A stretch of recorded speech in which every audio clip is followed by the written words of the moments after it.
వర్షాకాలం వచ్చేసింది. దీంతో వాతావరణం చల్లగా మారుతుంది. చల్లటి వాతావరణంలో అనేక జంతువులు బయటకు వస్తాయి. అందులో పాములు ముఖ్యమైనవి, ప్రమాదకరమైనవి కూడా. వర్షాకాలంలో ఇవి మొక్కల కింద లేదా చెట్ల కింద తలదాచుకుంటాయి. ఆదమర్చి వీటిపై కాలు లేదా చేయి వేస్తే అంతే సంగతులు.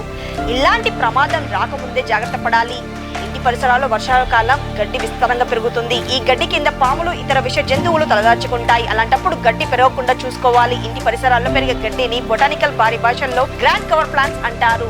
ఈ మొక్కల ఆకులు చాలా పెద్దవిగా ఉంటాయి. కండం చాలా చిన్నగా ఉండడంతో విష సర్పాలు తలదాచుకునేందుకు అవకాశం ఉంటుంది. అలాంటప్పుడు ఈ మొక్కలను కట్ చేయడమే మంచిది. ఇక వానాకాలంలో తీగ జాతికి చెందిన మొక్కలను పళ్ళు కాస్తాయి. ఈ పండ్ల కోసం కీటకాలు వస్తాయి. వాటిని ఆహారంగా తినేందుకు తొండలు, బల్లులు వంటివి వస్తాయి. వాటిని తినేందుకు పాములు ఆ పరిసర ప్రాంతాల్లో వేసుకొని ఉంటాయి. ఇలాంటప్పుడు అలాంటి పొదల్లో పండ్లను త్వరగా కోసుకొని ఎప్పటికప్పుడు ఆకులను శుభ్రం చేసుకోవడం మంచిది.